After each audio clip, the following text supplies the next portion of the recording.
Here's a real life example of why it's so important to identify your ideal client. This just happened to me this past week. I had a potential client that I almost brought on this week who is not my ideal client.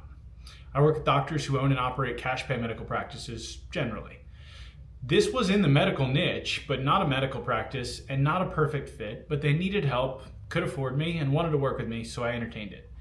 In the end, the reason I didn't choose to work with them was because they had not identified their ideal client. They thought that their product or service was for a specific avatar and it was actually being sold to someone else entirely. At least someone else was making the purchasing decision. For example, here's what metaphorically was going on. Braces are generally for children, but 10-year-olds aren't buying braces. Moms and dads are buying braces. The mom is your ideal client. The mom is the person you're selling to and marketing to, not the kid. So this is what was going on with this business. They thought they were selling to kids when they really needed to shift all their messaging to selling to moms. They were spending tens of thousands of dollars monthly marketing to kids and wondering why selling them was hard. The kids don't have any money.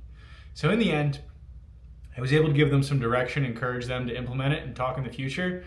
I was considering taking on a client that wasn't my ideal client and ended up not taking them on because they hadn't identified their own client. I felt like I was in the Matrix, but the front end work that you can do to identify who your ideal client is, who is the person that spends the most money with your business and causes the least headache for you and your team.